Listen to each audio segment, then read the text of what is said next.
la interpretación y el análisis del texto, la reflexión y evaluación del contenido y la forma de un texto. Fíjense qué interesante porque ahora hay una variante. Se introduce al profesor, ¿no?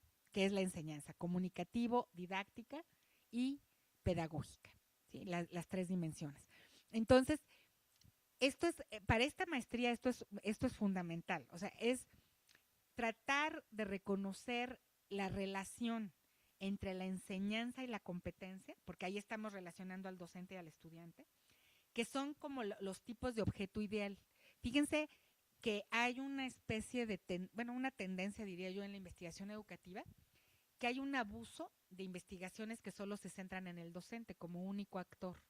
Viene de una tradición en la investigación como de sistematización de la propia práctica, etcétera, que es muy interesante porque no deja de ser muy, muy rico, pero el problema es cuando ese tipo de investigaciones acaban viendo solo como un lado de la cosa, ¿no? Solo al profesor. Yo creo que en todos los ejemplos que acabamos de ver ahorita, está claramente la posibilidad de ver la relación docente-estudiante, salvo, cuando estamos hablando del cruce entre proceso cognitivo y competencia, pareciera que solo es el estudiante. Pero acuérdense que cuando, aún trabajándose así, solo centrado en el estudiante, necesariamente va a haber implicaciones a la hora de sacar conclusiones hacia la didáctica. Dicho de otra manera, yo les recomendaría que si van a recortar, recorten siempre a favor del estudiante, es decir, quédense con el estudiante como su objeto de estudio, no con el docente. ¿Por qué? Porque cuando se quedan con el docente, pareciera que se quedan con esta parte que tiene que ver como con la actuación de la enseñanza, la didáctica, la planeación, pero dejan mudo al que debería tener voz, que es el estudiante, en el que casi nunca se fija la atención en la investigación. Es muy rara la investigación pedagógica que se centra en ambos actores, que sería lo ideal, y la que se centra en los estudiantes es muy escasa. O sea, eso la podrían ver, ahora que estén revisando literatura se darán cuenta también, ¿no? Entonces, bueno, vamos a un ejemplo más.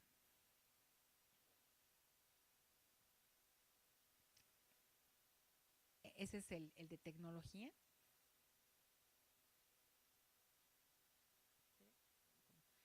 Aquí la matriz nos está marcando, dice, cómo, cómo influye la tecnología en la formación. Y fíjense, es muy, muy bonito cómo lo fue desglosando esta persona, porque el primer recuadro es un poco el que nos muestra algo que ya de alguna manera sabíamos, pero nos está aclarando. Se va a centrar en ver a los estudiantes del nivel medio superior, ¿no? Entonces, aquí hay una elección ya de sujeto, cuando decimos vamos a trabajar con los estudiantes. Siguiente cuadro del mismo ejemplo, abre otra manera de ver, dice perspectivas para esta investigación. Se plantean los estudiantes, profesores, el currículum y el modelo educativo para ver las escalas grupo, escuela, institución, sistema, ¿no? ¿Cómo cruza estudiantes, grupo, escuela, estudiantes, institución, estudiantes? Uno tendría que empezar a poner a prueba la matriz y decir, a ver, ¿tiene qué lógica se le quiso dar? Y si de acuerdo al campo disciplinar podríamos hacer una delimitación sobre la competencia de comunicación, que es lo que sigue más abajo, es otro nivel. En el de arriba todavía se lo está viendo a grosso modo, digamos, como el modelo educativo contra el sistema, que es un nivel todavía amplio. Pero si bajamos a lo que hace después, es ya profundizar y dice, de acuerdo al campo, aquí vemos campos distintos, las matemáticas, las experimentales, las sociales y la comunicación, y las competencias genéricas, disciplinares, profesionales. Acuérdense que siempre estamos hablando como de la mediación de la tecnología en la formación, ¿no? En este caso, delimitando experimentales, comunicación y competencias disciplinares. Bueno, van a comentar esta matriz.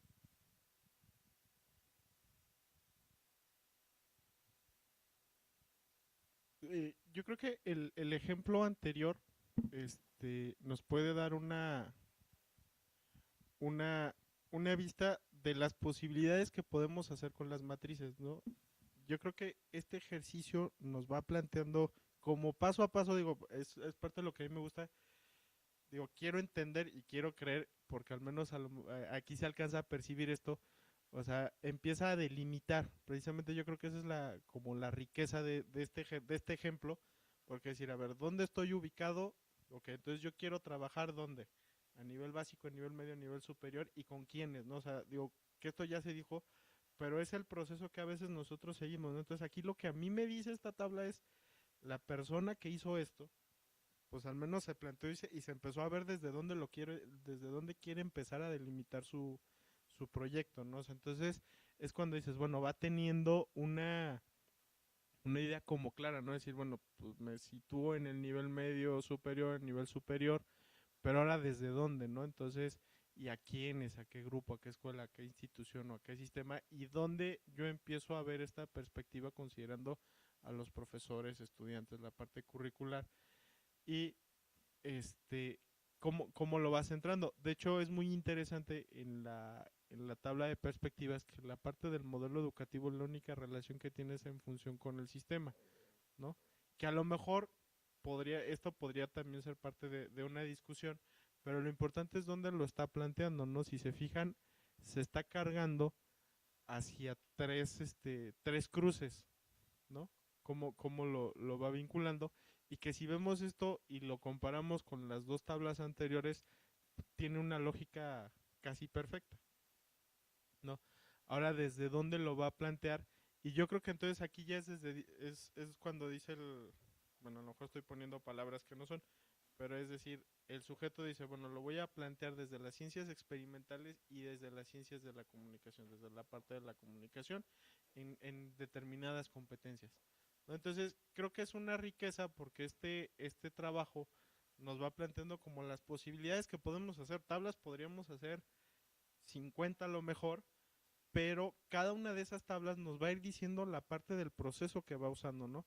A lo mejor podría generar en un siguiente momento las preguntas, o sea, ahorita vemos los cruces y después ir a ver qué preguntas a mí me surgen en determinado cruce, ¿no? O sea, si yo quisiera saber, a lo mejor en las competencias disciplinarias y en la ciencia experimental, el uso de tecnología, bueno, podría, podría ir generando mis preguntas, ¿no? Entonces yo creo que es un ejemplo que nos podría servir de mucho como para ver las posibilidades de las tablas y decir, no hay una tabla perfecta, simplemente tú vas generando tablas que te ayuden a entender el objeto, ¿no?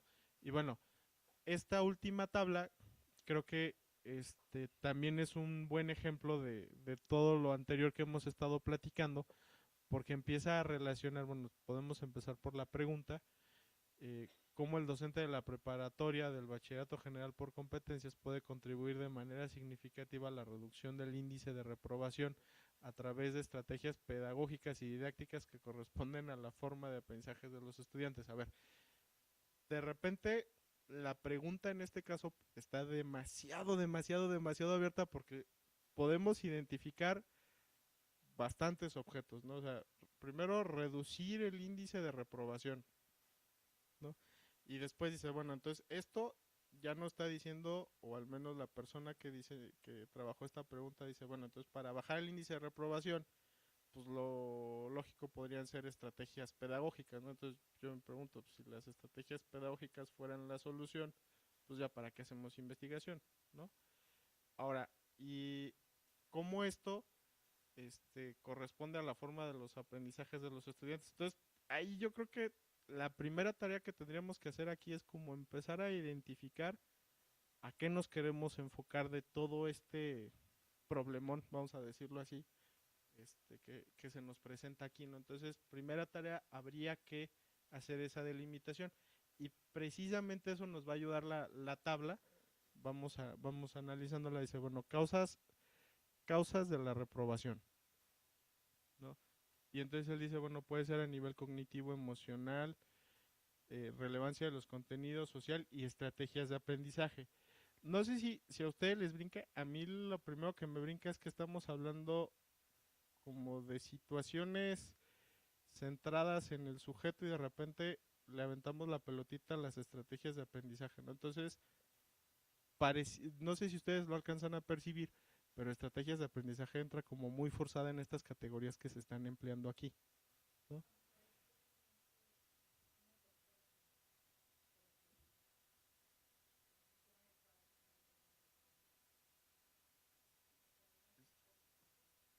que estrategias podría ser en este caso otro componente de-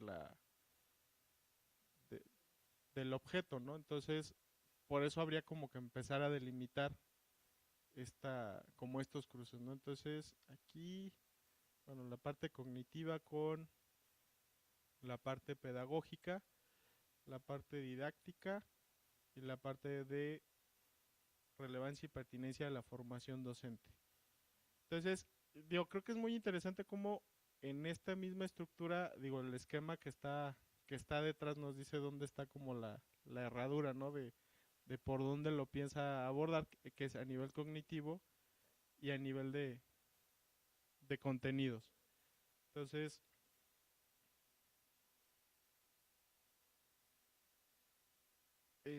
digo, este es uno de los ejemplos más y de las posibilidades que podríamos tener, ¿no?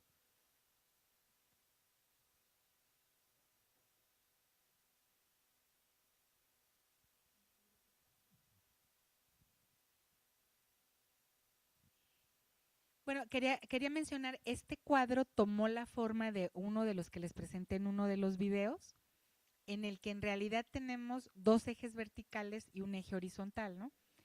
Las causas de la reprobación están en el eje horizontal, en el eje vertical en el extremo derecho, en donde efectivamente uno podría confundir porque pareciera que está en la misma clave de causa de reprobación, pero en realidad es un tercer eje, ¿no?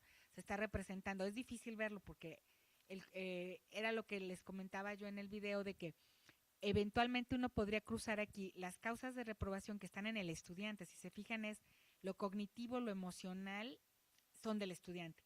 Pero hay ahí también relevancia de contenidos como un factor curricular y lo social, que es más amplio. Y luego las estrategias están las cognitivas, metacognitivas y manejo de recursos, se van repitiendo siempre para cruzar con lo pedagógico, con lo didáctico y, perdón, más abajo estaba la relevancia, o sea, lo que es formación docente, ¿no? Bueno, habría que ir afinándolo, recortándolo y quedarse probablemente con aquello que hace más sentido en el cruce. Pero bueno, eso es como para que puedan identificar algunos. Vamos a trabajar algún ejemplo, vamos a comentarlo de los que tenemos, de los participantes ahorita en la videoconferencia, con mucho gusto. Tenemos la matriz que elaboró Alfredo Corona. La vamos a abrir. No la tenemos ahorita la posibilidad de abrirla en pantalla, eh, a menos que nos metiéramos ahí. Vamos a tratar también de abrirla en pantalla. Ahorita la tengo abierta yo en mi propia computadora y la voy a comentar. Alfredo ya sabe de qué estamos hablando y puede ser que la tenga abierta. De todas maneras, en un momento más la tendrán a la vista todos. Y bueno, la pregunta de Alfredo es, ¿cuáles son los motivos por los que se presenta el bajo compromiso escolar por parte de los alumnos de la Unidad de Aprendizaje de Química 1 en la Escuela Preparatoria Regional de Jocotepec? Fíjense, ¿se acuerdan hace ratito que decíamos lo mismo cuando decimos el no interés en la lectura o la baja comprensión? Acuérdense que para abrir la pregunta voy a quitar el calificativo. Yo diría que aquí cuáles son los motivos por los que se presenta bajo compromiso, simplemente podríamos hablar de cómo es que se presenta o cuáles son las motivaciones por las que se genera compromiso. Acuérdense que al decir se genera compromiso o grados de compromiso, voy a estar hablando de algo que se puede dar como grado cero o gran compromiso, ¿no? Pero tengo que partir de la idea de que se puede dar en cualquiera de esos grados, o sea, no negar de entrada el que hay compromiso. ¿Sí me explico? O sea, ese sería como un primer cuestionamiento al modo como está planteada la pregunta. Ahora, la matriz está abierta, está planteada, perdón, cruzando dos cuestiones, los factores del aprendizaje y los factores sociales. Ya casi la van a ver en pantalla, ¿eh? Voy a esperar un poquito para que la tengan abierta y sepamos y veamos el gráfico. El primero.